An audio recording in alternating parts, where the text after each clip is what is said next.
पर। जिस तरीके से ऑपरेशन सिंदूर सक्सेस हुआ है उसके बाद देखिए कितने भारी मात्रा में तिरंगा यात्रा निकली है और लोग जोश और जुनून के साथ किस तरीके से सेना का मनोबल और देश का मनोबल बढ़ाते हुए नजर आ रहे हैं। इससे पता चलता है कि हिंदू, मुस्लिम, सिख, ईसाई सब एक साथ हैं और जिस तरीके से पहलगाम में हिंदुओं को टारगेट किलिंग की गई उसके बाद कहीं ना कहीं ये अब एकजुटता देखने को मिल रही है और सेना का जो संघर्ष था वो कहीं ना कहीं कामयाब होता हुआ नजर आएगा। कुछ लोग हैं, इनसे जानेंगे कि आखिरकार तिरंगा यात्रा किस लिए निकाल रहे हैं और कितना जोश और जुनून है लोगों में। सर क्या नाम है आपका? मेरा नाम मन्नी है जी। हाँ जी। हम इसलिए निकाल रहे हैं क्योंकि हमारी जीत हुई है दुश्मनों के ऊपर और आतंकवाद को हमने जड़ से खत्म करना है और पीओके भी हमने लेकर आना है। जैसे इन्होंने धर्म पूछ के मारा है ना, हम इनको बख्शेंगे नहीं और इनको किसी कीमत पे नहीं इनको छोड़ा जाएगा। इनसे चुन चुन के बदला लिया जाएगा।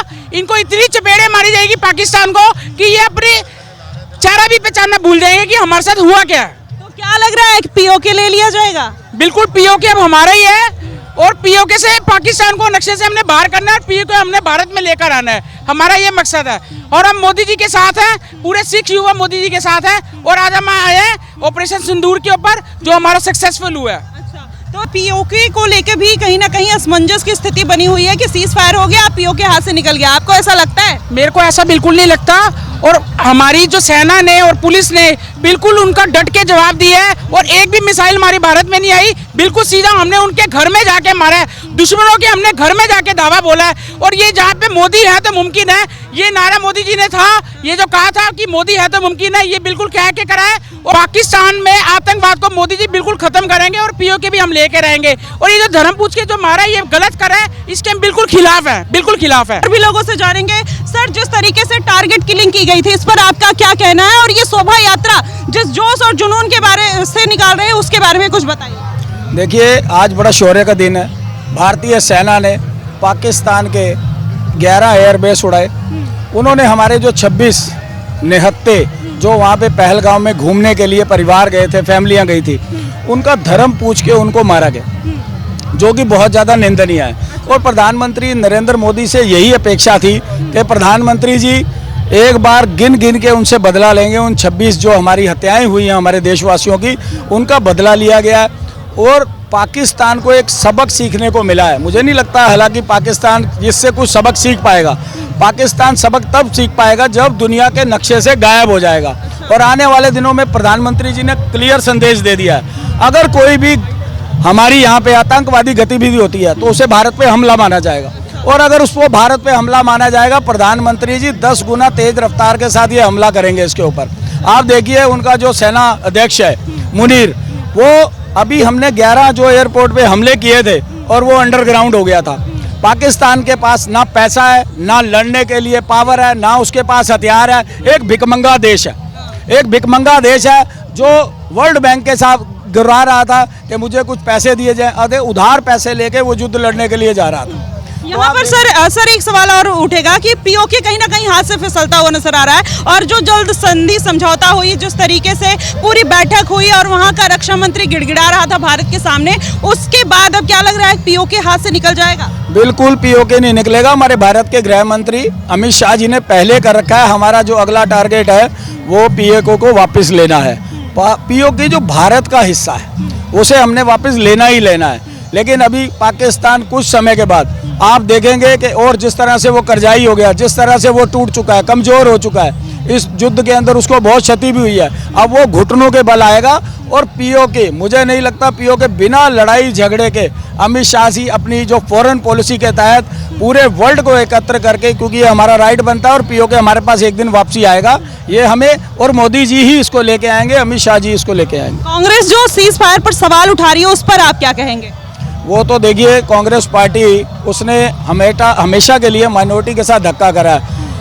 1984 के अंदर सिखों के साथ करा और अब भी यहाँ बैठ के बेचारे निहत्ते पाकिस्तानियों को क्यों मार रहे थे, ऐसे उनके बड़े बड़े नेताओं ने बयान दिए। ये राहुल गांधी जो हैं और जो गांधी फैमिली है, जब तक ये लोग कांग्रेस की मुख्य सत्ता से साइड पे नहीं होते तब तक कांग्रेस का जो अच्छे लीडर हैं वो बाहर नहीं आ पा रहे। ये भारत को उल्टा देश विदेश दूसरे देशों में जाके बदनाम करने की जो कोशिश करते हैं, मैं उसकी भी निंदा करता हूं। और ये जो कह रहे हैं कि इंदिरा थी तो उसने ये कर दिया, देखिए हर वक्त की सिचुएशन के हिसाब से फैसले लिए जाते हैं। आज हम सुपर पावर, हम चौथे नंबर पे महाशक्ति बन चुके हैं वर्ल्ड की। हम चाहते तो पाकिस्तान को निस्ते नाबूद कर सकते थे, लेकिन प्रधानमंत्री जी किसी निर्दोष उनकी जनता के ऊपर अटैक नहीं करना चाहते थे। हमारे जितने भी अटैक हुए वो सारे के सारे हमने सेना के ऊपर करे, उनकी पाकिस्तान की सेना के ऊपर करे, उनके एयर बेस के ऊपर करे, उनके सैनिकों, उनके आतंकवाद के अड्डों के ऊपर करे। तो हमारा सीधा है कि हम जान माल का, उन लोगों का भी नुकसान नहीं चाहते जो लोग निर्दोष हैं। तो ये जैसे सीज फायर का जो भी फैसला प्रधानमंत्री जी ने लिया, या उनके DGMO का फ़ोन आया, जब अमेरिका ने हस्तक्षेप करा तो उन्होंने कहा पाकिस्तान के DGMO हमारे DGMO से बात करें, ये क्लियर संदेश था। और उन्होंने गिड़गिड़ा के कहा इस युद्ध को हम सीज फायर करना चाहते हैं, हम आगे नहीं लड़ना चाहते, बैठ के मुद्दों पे बात करना चाहते हैं। तो उसी मुद्दे के ऊपर इन्होंने सीज फायर किया। अब आगे की कार्रवाई जो भी तय होगी, DGMO आपस में बैठ के बात करेंगे, PMO पे भी बात होगी। अगर नहीं PMO पे बात बनेगी तो एक बार दोबारा युद्ध की स्थिति बनेगी। सर यहाँ पर रोकना, जी बिल्कुल, यहाँ पर एक और सवाल रहेगा, जिस तरीके से गुरुद्वारे पर हमला की गई उस पर क्या कहना चाहेंगे? तंगधार में, पुंछ में जिस तरीके से लोगों को मारा गया, उस पर हिंदू मुस्लिम का एंगल तो है, कहीं ना कहीं सिखों को भी टारगेट किया गया पंजाब प्रांत में। और यहाँ पर देखिए, ये जो पाकिस्तान है ये हमेशा बांटने की राजनीति करता है। ये आपने देखा शुरू से इन्होंने बोला कि पंजाब जो है, पंजाब पे हम अटैक नहीं करेंगे, लेकिन सबसे ज़्यादा ड्रोन इन्होंने पंजाब के ऊपर छोड़े। और श्रीनगर के अंदर जो हमारा गुरुद्वारा था, गुरुद्वारे के ऊपर वहाँ पे इन्होंने हमला करा। ये इनका दोहरा चरित्र है। और एक बात क्लियर है, इस देश में हमारे जो गुरु हैं, 10 गुरुओं ने इस देश के लिए कुर्बानी दी है, भारत देश के लिए। 5 प्यारे भी पूरे हिंदुस्तान से ही हमारे चुन के गुरु गोविंद सिंह महाराज जी ने बनाए। हम उस सर्वंशदानी गुरु गोविंद सिंह जी के पुत्र हैं और उन्होंने भारत के लिए शहादत दी थी। यहाँ खड़ा हुआ एक सिख, और हर भारत का सिख जो है वो भारत के लिए कुर्बानी देने को तैयार है। और भारत में हिंदू, सिख, मुस्लिम, ईसाई हम सब एक हैं। जी देखिए, हिंदू, मुस्लिम, सिख, ईसाई हम सब एक हैं, ऐसा संदेश यहाँ के नागरिक देते हुए नजर आ रहे हैं। यहाँ पर और भी लोग हैं, इनसे जानेंगे। सर, ऑपरेशन सिंदूर के बारे में क्या कहेंगे? और जो सेना को आज सलामी देने के लिए लोग इकट्ठा हुए हैं, उस पर क्या कुछ कहना चाहेंगे? देखो, ऑपरेशन सिंदूर का जो उन्होंने गलत काम किया था पाकिस्तान ने, जो 26 बंदे हमारे मारे उन्होंने, सिंदूर जो औरतों का गया, हम तो उसके प्राइम मिनिस्टर ने और आर्मी ने उसका पूरा जवाब दिया। जी बिल्कुल, पूरा जवाब दिया। आज यूथ से भी पूछ लेते हैं, सर जिस तरीके से भारत ने ये ऑपरेशन सक्सेसफुल किया, उस पर क्या कुछ कहेंगे? देखिए, इस ऑपरेशन के लिए सबसे पहले तो हमारी जो एयरफोर्स है, हमारी आर्मी है, नेवी है, उनकी सिफत की जानी चाहिए कि उन्होंने बड़े तरीके से, बड़े प्रिसाइसली इस अटैक को करा और पाकिस्तान को उसकी नापाक हरकतों का मुंह तोड़ जवाब दिया और घुटनों पर लाकर बिठा दिया। देखिए, जंग इन्होंने लाजमी बना दी हम लोगों के लिए, हमारी देश के लिए, क्योंकि हमारी बहनों का सिंदूर मिटाया गया और ये बोला गया कि जाकर मोदी जी को बताना। और जब मोदी जी तक ये बात पहुंची, जब मोदी जी को ये पता लग गया, तो मोदी जी ने उन्हीं बहनों के सिंदूर की रक्षा के लिए अपनी आर्मी को फ्री हैंड दिया और ऑपरेशन सिंदूर किया गया। और आप देखिए कितनी गर्व की बात है कि जब ऑपरेशन हो गया, प्रिसाइसली मीडिया जब एड्रेस की गई, तो हमारी 2 महिला जिन्होंने इस ऑपरेशन में अहम रोल बनाया था, वो बैठकर प्रेस कॉन्फ्रेंस करके ना देश को और दुनिया को बताते हैं कि वहाँ पर जो 9 ऐसे जगहें थी जिनके ऊपर टेररिस्ट पल रहे थे, टेररिस्ट लोग जो भारत को समय समय पर नुकसान पहुंचाते रहे हैं, उन टेररिस्टों को ख़त्म कर दिया गया। 300 से 400 की कंफर्मेशन दी गई। आप देखिए कितनी बड़ी एक इंटरनेशनल रिलीफ है उन लोगों के लिए, ना सिर्फ भारत के लोगों के लिए, इंटरनेशनली वो टेररिज्म फैलाते थे, आज उनके परिवारों तक का नहीं पता वो कहाँ गए। जिस तरीके से गुरुद्वारे पर हमला हुआ, टारगेट किलिंग की गई, हिंदू मुस्लिम का एंगल दिया गया, उस पर आप क्या कहना चाहेंगे? और यहीं इसी देश के कुछ अलगाववादी इस तरीके की सोच रखते हैं कि भारत ने कहीं ना कहीं ये जो समझौता कर लिया, सीज फायर कर लिया, ये ठीक नहीं किया, क्या कहना चाहेंगे? मैडम देखिए, ये जो बात है ना, जो व्हाट्सएप यूनिवर्सिटी के अपने आप को विद्वान समझते हैं, व्हाट्सएप पर देखते हैं, देखिए अभी तक हमारे एंड से जो सीज फायर करी गई थी वो एक लीगली करी गई थी। शर्तें रखी गई थी कि इंडस ट्रीटी कैंसिल रहेगी और उसके साथ जो भी शर्तें रखी थी वो सब आप लोगों को ज़्यादा बेटर पता है, आपकी ऑडियंस को पता है, भारत का हर व्यक्ति आजकल जागरूक है। आप देखिए सीज फायर का जब पाकिस्तान ने उल्लंघन करा, बेशर्मी करी, उसके बाद अभी तक हम मोदी जी ने जब फ्री हैंड दे दिया आर्मी को, फिर से ये बोला गया कि जो आपको ठीक लगता आगे कीजिए।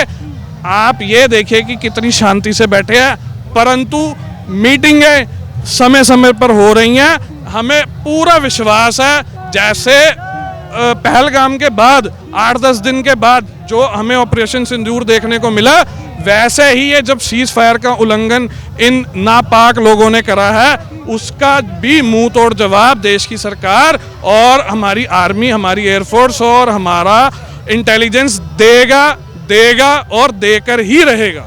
तो देखिए किस तरीके से यूथ एक साथ होकर खड़ा है और ये भारत को कहीं ना कहीं मनोबल बढ़ाने के लिए काफी है कि यहाँ की एकजुटता जो है कहीं ना कहीं लोगों का दिल जीतते हुए नजर आ रही है। और भी लोगों से जानेंगे।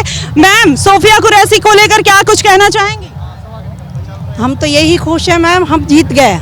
जो उन्होंने कहा था ना कि अपने मोदी जी को जाके बता देना कि हमने क्या किया है, तो उसका मुंह तोड़ जवाब दिया है और घर में घुस के मारा है। घर में घुस के मारा है। कितना आपको लग रहा है पीओके फिर से भारत के हिस्से में आ जाएगा? वो तो समय सबको जा, क्यों नहीं आएगा? मोदी जी है तो मुमकिन है, सब कुछ हो सकता है। तो देखिए मैसेज बातचीत करने से सर, जिस तरीके से सोफिया ने बहादुरी के साथ लोगों को लीड किया, सेना को लीड किया, पूरे देश की रक्षा की, उस पर क्या कुछ कहना चाहेंगे? आपके हाथ में सबसे बड़ा तिरंगा है और ये फहरा के एक बार एक बड़ा मैसेज दे दीजिए। भारत माता की, भारत माता की, भारत माता की, हिंदुस्तान जिंदाबाद। देखिए मोदी जी ने दुश्मनों को घर में घुस के मारा है। मैंने आपको पहले भी यही बोला है कि पीओके हमारा है, हमारा था और हमारा रहेगा। पीओके हम लेके रहेंगे और ये आतंकवादियों को जिन्होंने धर्म पूछ के मारा है, उनको किसी भी कीमत में बख्शा नहीं जाएगा। अभी तो ये सिर्फ ट्रेलर है, पिक्चर अभी बाकी है। देखिए अभी तो सिर्फ ट्रेलर है, पिक्चर अभी बाकी है। और भी लोगों से जानेंगे कि आखिरकार उनका क्या मानना है। बने रहिएगा द न्यूज़पेपर के साथ। धन्यवाद।